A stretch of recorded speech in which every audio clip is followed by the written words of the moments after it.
तो प्यारे विद्यार्थियों, आज हम बात कर रहे हैं स्पर्श भाग 2 के सेकंड चैप्टर पर, जो दिया हुआ है मीरा के पद। बहुत ही महत्वपूर्ण पार्ट है, इससे रिलेटेड बहुत अच्छे अच्छे क्वेश्चंस आते हैं। 2 पद दिए हुए हैं केवल, अगर हम उनको ध्यान से पढ़ेंगे और उनमें जो टिपिकल वर्ड्स हैं, जो कठिन शब्द दिए हुए हैं, उनके शब्दों को वहीं लिखते हुए चलेंगे, ठीक है, तो हम आसानी से इसकी भाषा को बना पाएंगे।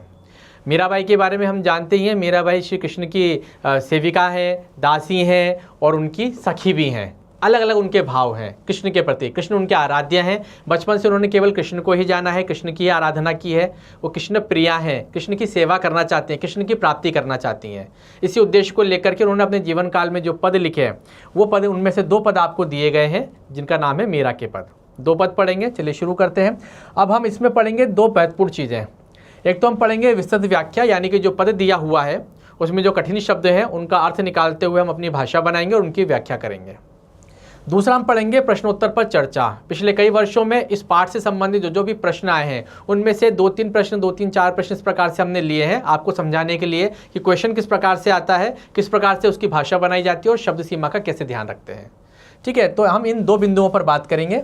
चलिए शुरू करते हैं मीरा के पद भक्तिमती मीराबाई के साथ में। ठीक, तो हम सबसे पहले शुरू कर रहे हैं पाठ प्रवेश। प्यारे विद्यार्थियों, जैसा कि मैंने पहले वीडियो में भी बोला था और मैं आपको फिर बता रहा हूँ, हर एक कविता से पहले, हर एक कहानी या गद्य भाग से बात करें या पद्य भाग की बात करें, इनसे पहले एक पाठ प्रवेश करके एक आपका एक सेक्शन दिया हुआ है बुक के अंदर। अगर आप उससे पढ़ते हैं तो आपको एक बिल्कुल सारांश आपको उस पाठ का मिल जाएगा, आपको पूरी जानकारी उस पाठ की मिल जाएगी कि आप किस विषय में पढ़ने जा रहे हैं। तो हम यहाँ पर लेकर आए हैं पाठ प्रवेश। सबसे पहले इसको पढ़ते हैं, देखते हैं कि ये क्या है और किस प्रकार से हमारे लिए महत्वपूर्ण है।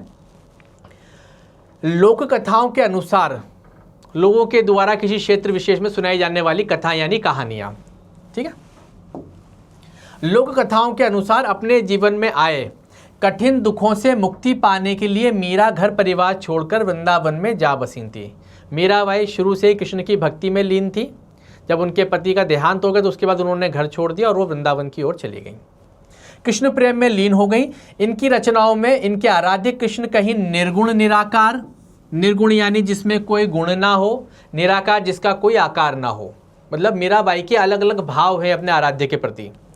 निर्गुण निराकार ब्रह्म के रूप में, अर्थात जिसका कोई रूप आकार न हो, ऐसे प्रभु कहीं सगुण साकार, सगुण यानी कि जिसमें गुण विद्यमान हो, जिसका कोई रूप हो। ठीक है, इसमें नाम दिया गया है गोपी वल्लभ कृष्ण, यानी कि गोपियों के जो स्वामी हैं, जो उनके सखा हैं, जिनका नाम कृष्ण है। कई जगह वो कृष्ण करके संबोधित करती हैं, कई बार वो निर्गुण निराकार की बात करती हैं, कई बार वो कहती हैं कि मेरे ईश्वर का कोई गुण नहीं है, कोई आकार नहीं हो, कई बार कहती हैं कि वो सगुण और साकार है। ठीक है, और कहीं निर्मोही परदेसी जोगी, अर्थात जिसे किसी की परवाह नहीं, ऐसे संत के रूप में दिखाई देती हैं। किसको कहा गया है निर्मोही? निर्मोही कहा गया है मीरा के स्वभाव को। मीरा कैसी है? घर परिवार को छोड़ दिया, उसके बाद दोबारा नहीं लौटी। तो निर्मोही परदेसी जोगी, जिस प्रकार से एक जोगी होता है ना, जो कि घर संसार को छोड़ करके ईश्वर को प्राप्त करने के लिए जंगलों की ओर चला जाता है, केवल ईश्वर की भक्ति में ही लीन रहता है, इसी प्रकार की भावनाओं से युक्त कई जगह पर कई पदों में मीराबाई नजर आती हैं। कई जगह वो साकार की बात कर रही है कृष्ण की, कई जगह वो निराकार की बात कर रही हैं, कई जगह वो सगुण साकार की कर रही हैं तो कई निर्गुण निराकार की कर रही हैं। ठीक है, आगे लिखा है प्रस्तुत पाठ में संकलित दोनों पद। इस पाठ में 2 पद दिए गए हैं, मीरा के इन्हीं आराध्य अर्थात श्री कृष्ण को समर्पित हैं। दोनों पद के अंदर सगुण साकार की बात हो रही है और किसकी बात हो रही है? कृष्ण की जो साधिका हैं मीराबाई, वो किसकी बात कर रही है? वो अपने आराध्य कृष्ण के बारे में बात कर रही हैं। मीरा अपने प्रभु की झूठी प्रशंसा भी करती हैं, किस लिए? उनको प्रसन्न करने के लिए, ईश्वर प्रसन्न हो जाए, उनकी बात सुने। हमें जब किसी से कोई काम कराना होता है तो हम उसकी तारीफ करना शुरू कर देते हैं, उसकी प्रशंसा करना शुरू कर देते हैं। तो यहाँ पर मीराबाई क्या कर रही है? कृष्ण की झूठी प्रशंसा कर रही हैं। इसका हम विश्लेषण करेंगे, इसकी हम व्याख्या करेंगे पहले पद में। ठीक है, अभी इसको समझ लेते हैं। प्रशंसा करती हैं, प्रेम भी करती हैं और अवसर आने पर डांटने से भी नहीं डरती हैं। यानी वो कृष्ण को सखा भी मानती हैं, अपना ईश्वर भी मानती हैं और स्वयं को उनकी दासी भी मानती हैं। ये 3 अलग अलग प्रकार के उनके भाव हैं। तो कभी वो उनकी प्रशंसा करती हैं, स्वामियों को प्रसन्न करने की कोशिश करती हैं, कई जगह पर वो उनको डांटती भी हैं। डांटती हैं यानी कि उनको बोलती हैं कि आप जो करते हो गलत है, आपको ऐसा नहीं करना चाहिए, जैसे हम किसी छोटे बच्चे को डांटते हैं। ठीक है, और उनसे प्रेम भी करती हैं, तो उनको बोलती हैं कि मैं तो आपकी सेविका हूँ और आप मेरे स्वामी हो, ठीक है, तो आप मुझे दर्शन दो। इसके बारे में हम बात करेंगे सेकंड वाले पद में। ठीक है, आगे प्रशंसा भी करती है और समय आने पर डांटती भी, और श्री कृष्ण की शक्तियों और सामर्थ्य का गुणगान भी करती हैं। श्री कृष्ण जो कि उनके आराध्य हैं, उनमें अनंत शक्तियां हैं और उनमें अपरिमित सामर्थ्य है, उसके बारे में भी वो अपने पद के अंदर चर्चा करती हैं। ठीक है, ईश्वर है तो ईश्वर तो बहुत शक्तिशाली है, पूरी सृष्टि का निर्माण उन्होंने किया है, तो उसके बारे में भी मीराबाई बताती हैं। और उनको उनके कर्तव्य की याद भी दिलाती हैं। कौन? मीराबाई। किसको कर्तव्य की याद दिला रही है? अपने स्वामी, किसको? श्री कृष्ण को, यानी ईश्वर को वो ये भी बता रही हैं क्या क्या आपके कर्तव्य क्या क्या है। बड़ी सुंदर रचनाएं हैं, बड़े अच्छे पद दिए गए हैं जिन पर हम बात करेंगे।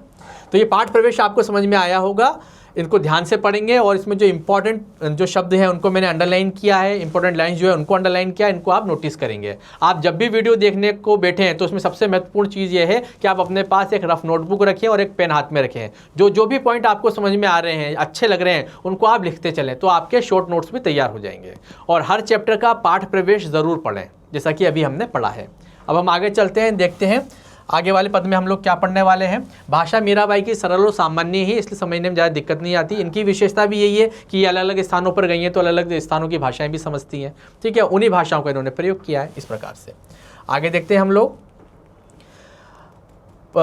पदों का सार, जो हम पद पढ़ने वाले हैं उनका सार क्या है।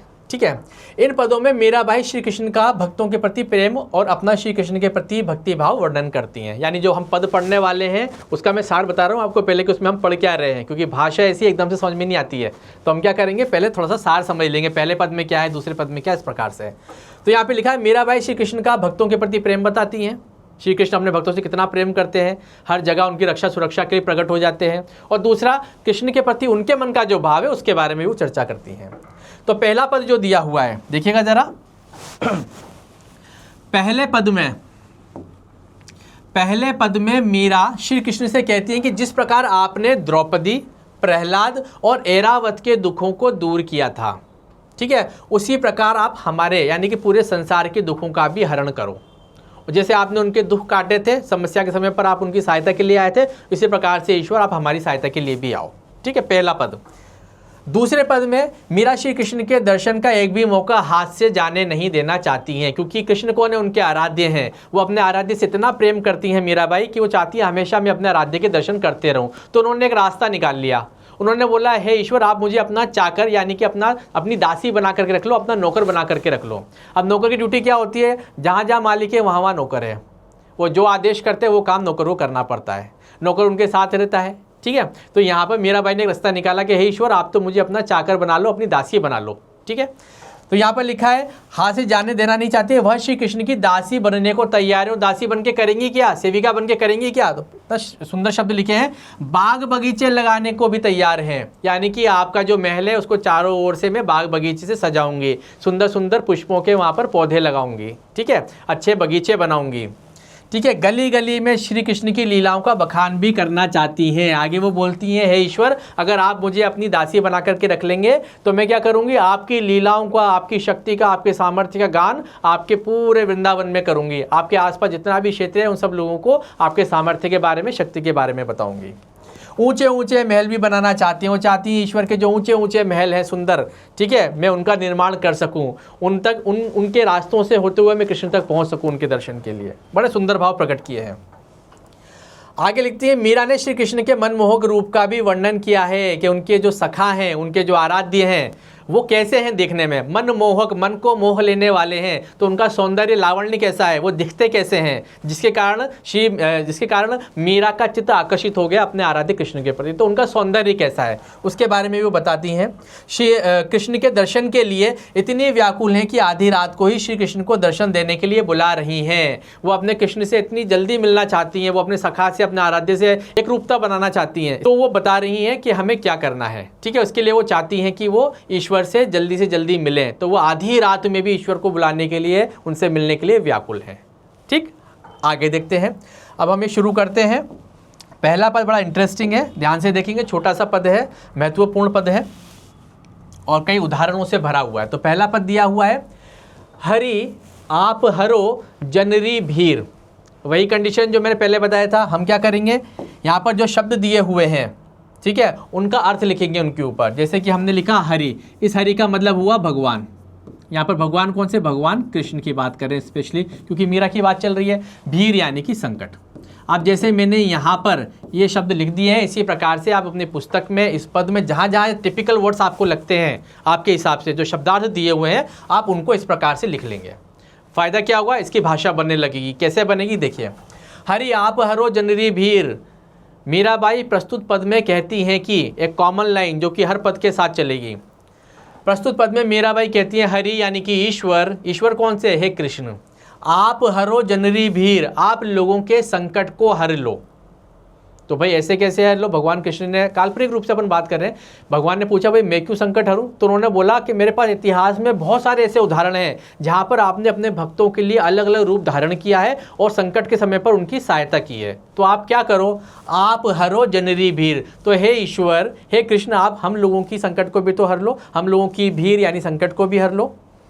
अब एग्जाम्पल के देकर के वो बताती हैं, ऐतिहासिक उदाहरण देकर के बताती हैं। क्या बताती हैं, पहला एग्जाम्पल, द्रौपदीरी लाज राखी। आपने क्या किया, आपने द्रौपदी नामक जो राजकुमारी थी उसकी लाज बचाई थी। दुशासन जब द्रौपदी के केश खींच करके लेकर के आता है और उसका शील भंग करने का प्रयत्न करता है, महाभारत में आपने देखा होगा, तो वहाँ पर श्री कृष्ण प्रकट होते हैं और द्रौपदी के चीर यानी वस्त्र को इतना लंबा कर देते हैं कि दुशासन उसे खींचता हुआ थक जाता है, लेकिन फिर भी वो द्रौपदी का शील भंग नहीं कर पाता। तो वहाँ पर भगवान क्या करते हैं, आकर के द्रौपदी की सहायता करते हैं। तो यहाँ मीराबाई अपने पद में बोलते हैं कि आपने द्रौपदी की लाज बचाई थी ना, तो अब क्या करना है, द्रौपदी री लाज राखी आप बढ़ायो चीर। आपने द्रौपदी का चीर यानी वस्त्र बढ़ा करके उसकी लाज रखी थी ना, हे ईश्वर वैसे ही आप हमारी लाज भी बचाओ ना, ऐसा बोल रही है मीराबाई पहले उदाहरण के माध्यम से। ठीक है, अब दूसरा उदाहरण देखते हैं।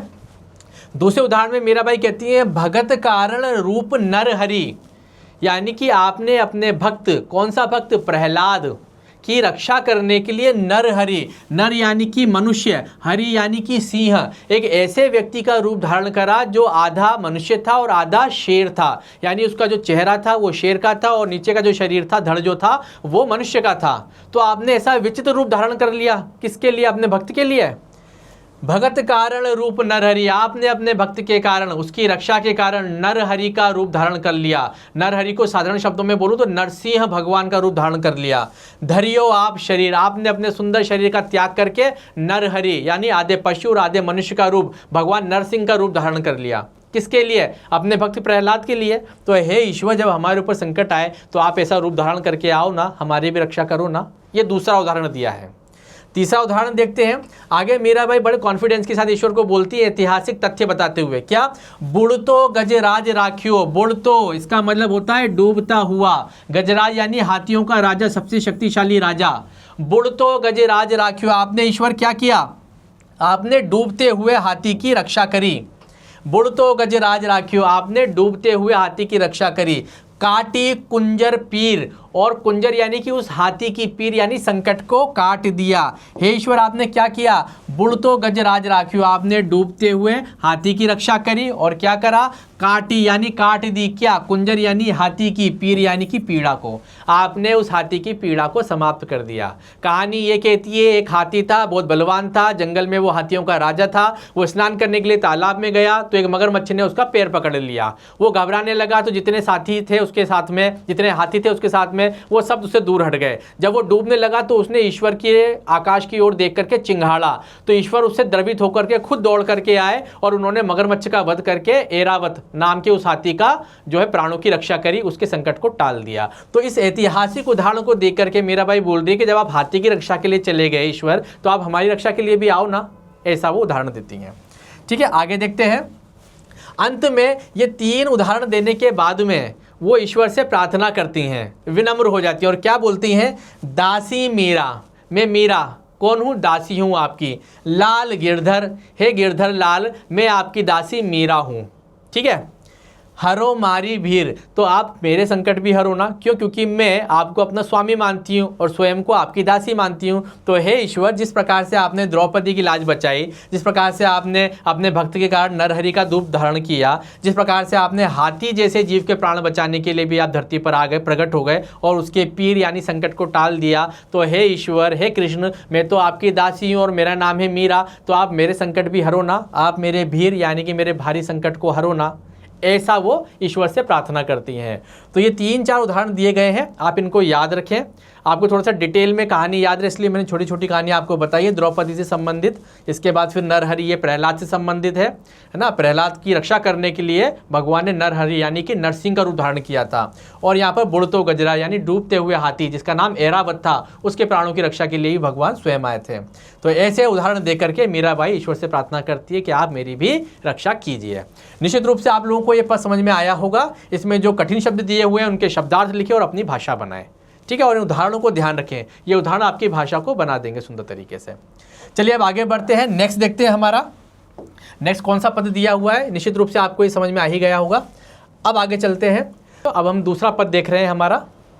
तो यहाँ पर इस पद में मीराबाई जो है वो भगवान से प्रार्थना करती हैं कि हे ईश्वर, मैं आपके सदैव दर्शन करना चाहती हूँ। तो उनके सदैव दर्शन करते रहने के लिए वो स्वयं को ईश्वर का चाकर बनाना चाहती हैं। और वो अपनी अलग अलग कंडीशंस बताती हैं। वो बताती हैं अगर आप मुझे चाकर बना लोगे, अपनी दासी बना लोगे, तो मैं आपकी किस प्रकार से सेवा करूँगी, ठीक है। तो हम पहली लाइन देखते हैं इस पद की। श्याम माने चाकर राखो जी। श्याम यहाँ पर श्याम से, श्याम यानी श्री कृष्ण, माने यानी कि मुझे, चाकर यानी कि सेविका, राखो जी। वही कंडीशन वापस से, इन सभी शब्दों के ऊपर आपके शब्दार्थ लिखे होने चाहिए। तो यहाँ पर लिखा है श्याम माने चाकर राखो जी, हे कृष्ण आप मुझे चाकर यानी कि सेविका बना करके रख लो। तो श्री कृष्ण ने पूछा कि भाई अगर सेविका बना लेंगे तो क्या होगा। तो वो पुनः बोलती हैं, श्याम माने चाकर राखो जी, गिरधर लाला माने चाकर राखो जी। करेंगी क्या, चाकर रहस्यूं बाग लगास्यूं। जब आप मुझे चाकर बना के रखेंगे यानी सेविका बना के रखेंगे तो मैं आपकी सेवा करूंगी। तो क्या सेवा करूंगी, बाग लगास्यूं, आप जहाँ रहते हैं, जिस स्थान में आपका निवास है, उसके चारों ओर सुंदर सुंदर बाग बनाऊंगी, सुंदर पुष्प लगाऊंगी। नित उठ दर्शन पासियों, और रोज उठ करके, नित्य यानी कि रोज उठ करके आपके दर्शन करने के लिए मैं आऊंगी, ठीक। आगे वो बोलती हैं, बिंद्रावनरी कुंज गलिन में, वृंदावन जो कि आपका निवास स्थान है, उसकी कुंज गलियां यानी जो छोटी छोटी गलियां हैं, बिंद्रावनरी कुंज गलिन में गोविंद लीला गास्यूं, हे गोविंद, हे कृष्ण मैं आपकी लीलाओं का गुणगान करूंगी। क्या बोल रही है मीराबाई, चाकर रहस्यूं बाग लगास्यूं, सेविका बन के रहूंगी और बाग लगाऊंगी। नित्य उठ दर्शन पास्यूं, और रोज आपके दर्शन करने आऊंगी। इसके अलावा बिंद्रावनरी कुंज गलिन में, वृंदावन की जो छोटी छोटी गलियां हैं मैं उनमें से आऊंगी और क्या करूंगी, गोविंद लीला गास्यूं, हे गोविंद, हे कृष्ण मैं आपकी लीलाओं का गुणगान करूंगी, ताकि लोग आपको जान सकें और आपके प्रति उनके मन में भक्ति भाव पैदा हो। आगे अब उनसे पूछा गया कि भाई आप चाकरी तो करोगे तो इसके बदले में क्या लोगी, है ना, आपका पारिश्रमिक क्या होगा। तो वो क्या बोलती हैं, चाकरी में दर्शन पास्यू, मैं जो आपकी सेविका बनूंगी तो उसके बदले में मुझे क्या मिलेगा, दर्शन पास्यू, आपके दर्शन मुझे प्राप्त होंगे।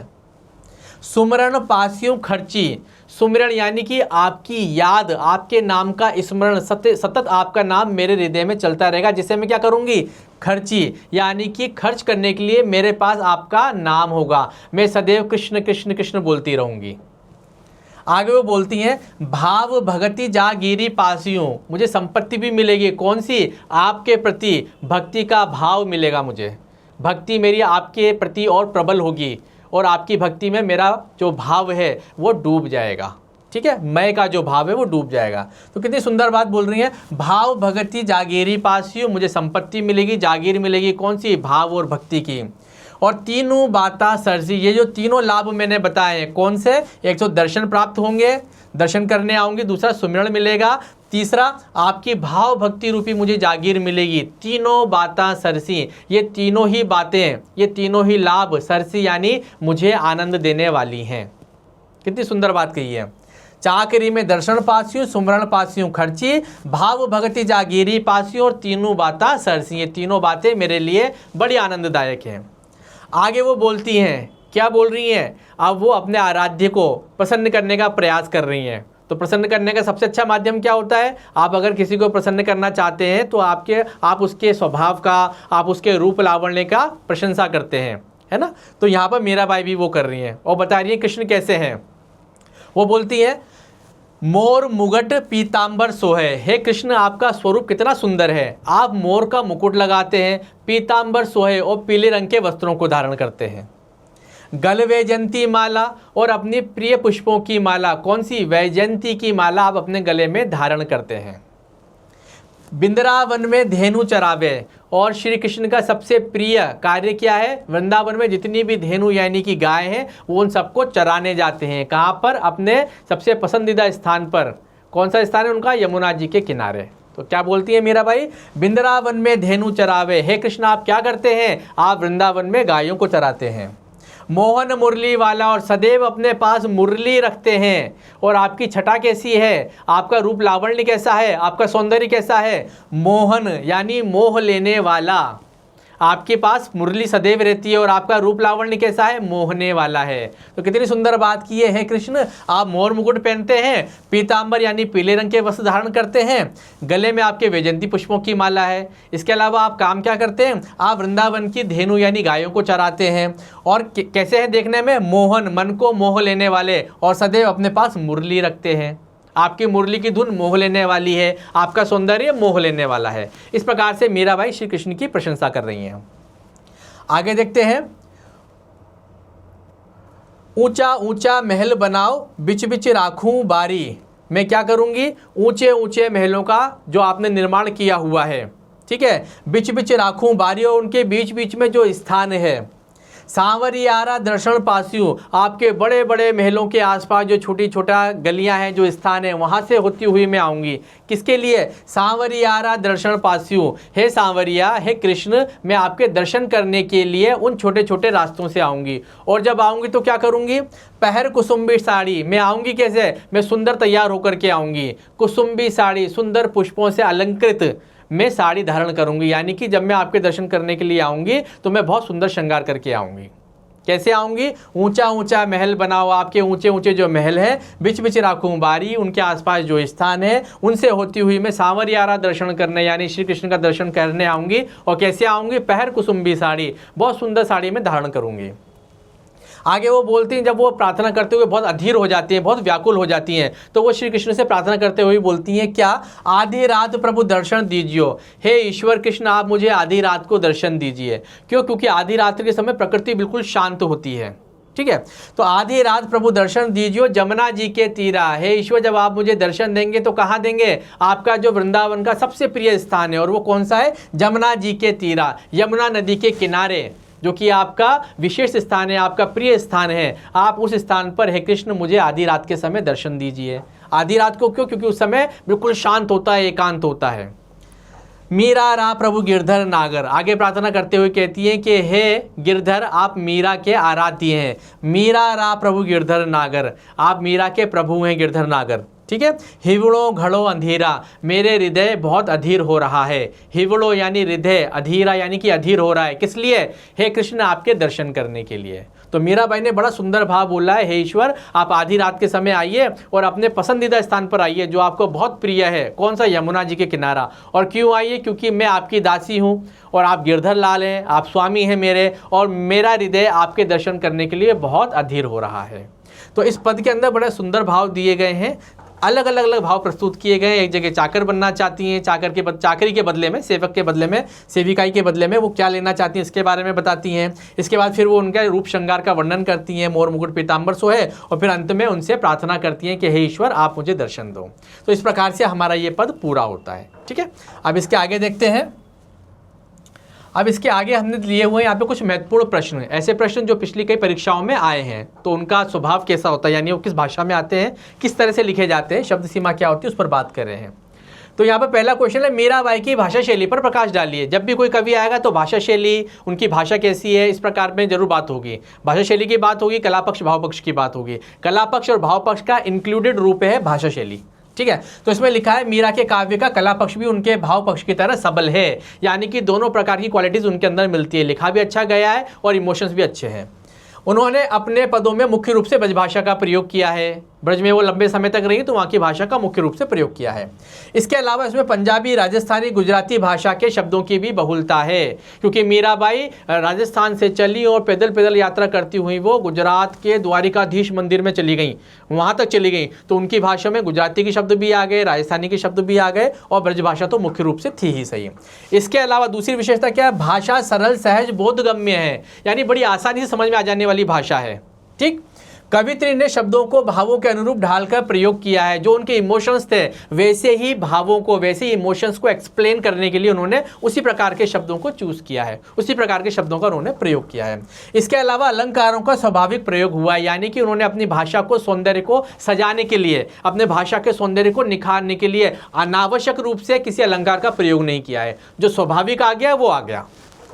इसमें इन अलंकारों में अनुप्रास और रूपक मुख्य है। जब हम ये पद पढ़ते हैं तो इसमें दो प्रकार के अलंकार विशेष रूप से मिलते हैं, एक है अनुप्रास अलंकार, दूसरा है रूपक अलंकार। इनके बारे में हम डिटेल में बात नहीं करेंगे क्योंकि ये आपकी ग्रामेटिकल पोर्शन का पार्ट नहीं है, ये व्याकरण का भाग नहीं है, लेकिन फिर भी जानकारी के लिए जरूर ध्यान रखें अनुप्रास और रूपक अलंकार प्रयोग किए गए हैं। अगला क्वेश्चन दिया हुआ है, भाव स्पष्ट कीजिए। चाकरी में दर्शन पास्यू, सुमरण पास्यू खर्ची, भाव भगति जागीरी पास्यू, तीनों बातें सरसी, जो अभी हमने लाइन पढ़ी थी। तो इसके बारे में भाव स्पष्ट करना, यानी इसका आपको ट्रांसलेशन करना है। तो हमने ट्रांसलेशन क्या किया इसका, हमने इसका ट्रांसलेशन किया कि मीराबाई कहना चाहती है प्रस्तुत पंक्तियों में कि मैं जब आपकी सेविका बन जाऊंगी, यानी मुझे आपकी नौकरी मिल जाएगी, चाकरी मिल जाएगी, तो मैं दर्शन करने के लिए आपके पास आऊँगी रोज, ठीक है, और सुमरण पास्यू खर्ची, इसके अलावा मेरे पास खर्च करने के लिए आपका सुमरण होगा, यानी मैं कृष्ण कृष्ण कृष्ण जपती रहूँगी, ठीक है। उसके बाद वो बोलती हैं भाव भक्ति जागीरी पास्यू, भाव और भक्ति की मुझे जागीर मिलेगी, यानी संपत्ति मिलेगी, और तीनों बातें सरसी, ये तीनों ही बातें मेरे लिए आनंददायक है। इस प्रकार की भाषा आप ले सकते हैं, जो कि सामान्य बोलचाल की भाषा है, ठीक है। बस आपका कंसेप्ट क्लियर हो जाना चाहिए, उस सेंटेंस का मीनिंग आ जाना चाहिए उसके अंदर, ये सबसे इंपॉर्टेंट चीज़ है। एक दो क्वेश्चन और देखते हैं आगे, देखिए जरा। एक क्वेश्चन दिया, मीराबाई ने श्री कृष्ण के रूप सौंदर्य का वर्णन कैसे किया है। जैसे कि हमने पाठ प्रवेश में भी पढ़ा था कि वो कृष्ण की झूठी प्रशंसा भी करती हैं, ठीक है, यानी कि वो ये प्रयास कर रही है कि मैं कैसे भी करके अपने आराध्य को प्रसन्न कर लूँ, जिससे कि मुझे उनका दर्शन मिल सके। तो यहाँ पर जो उन्होंने वर्णन किया है वो कृष्ण का एक्चुअल रूप वर्णन किया है उन्होंने, इसमें कोई झूठ नहीं है, ये वास्तविक रूप का वर्णन किया है। उनके मन में जो भाव थे उसी को उन्होंने शब्दों में प्रेषित किया। तो क्या बोला, मीराबाई ने श्री कृष्ण के रूप सौंदर्य का अलौकिक वर्णन किया है। अलौकिक यानी जो इस लोक का नहीं है, यानी कि अद्भुत है, ऐसा रूप सौंदर्य किसी और का है ही नहीं, ठीक है। उन्होंने पीतांबर यानी पीले वस्त्र पहनने वाले कृष्ण के रूप का वर्णन किया है, ठीक है, जो उनकी शोभा को बढ़ा रहा है। मुकुट में मोर पंख पहने हुए हैं, यानी मोर पंख धारण किया हुआ है श्री कृष्ण ने। गले में वैजंती फूलों की माला है, जो कि उनकी पसंदीदा है ना। उसके बाद जो उनके सौंदर्य में चार चांद लगा रही है, वो माला जो उन्होंने धारण करी ना गले में, और जो मुकुट के अंदर जो मोर का पंख लगाया है, वो उनके सौंदर्य में चार चांद लगा रहा है। चार चांद लगाना मुहावरा है, इसका मतलब होता है सौंदर्य को और बढ़ाना, ठीक है। आगे देखते हैं, वे ग्वाल बाल के साथ गाय चराते हुए मुरली बजा रहे हैं, ठीक है। करते क्या है, गांव की जितने भी वृंदावन जो गांव है उसकी सारी गायों को इकट्ठा करके जंगल में चराने ले जाते हैं अपने मित्रों के साथ में, और उनकी कमर में लगी रहती है हमेशा मुरली। उनका ये रूप कैसा है, मोहने वाला है। इस प्रकार के रूप का वर्णन मीराबाई ने श्री कृष्ण के प्रति प्रकट किया है अपने पद्य के अंदर। अब एक और क्वेश्चन देख लेते हैं इसके बाद में, वे श्री कृष्ण को पाने के लिए कार्य करने को तैयार हैं। चलिए अब हम देख रहे हैं क्वेश्चन नंबर 4, है ना।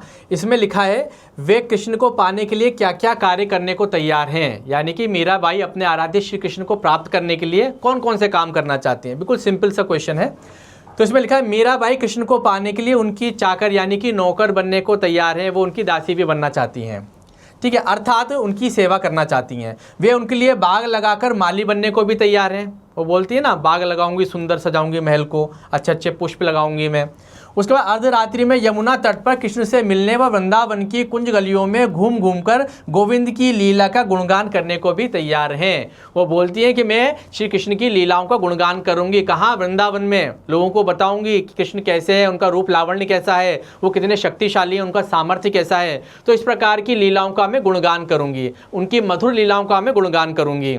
और कैसे करूंगी, पहर कुसुम्बी साड़ी यानी सुंदर श्रृंगार करके आऊंगी और मैं भगवान की लीलाओं का वर्णन करूंगी। तो इस प्रकार से वो कृष्ण को प्राप्त करने के लिए सेविका भी बनना चाहती हैं, सेविका बनकर के बाग लगाना चाहती हैं। इसके अलावा वो भगवान के दर्शन करना चाहती हैं, ठीक है। और फिर वो अंत में बोलते हैं कि वृंदावन में जो यमुना का तीर है वहाँ आकर के मेरे को आप भगवान दर्शन दे दो, यानी कि आप मुझे अपना साक्षात्कार करवा दो, ठीक है। तो इस प्रकार के कार्यों का वर्णन इसमें किया गया है।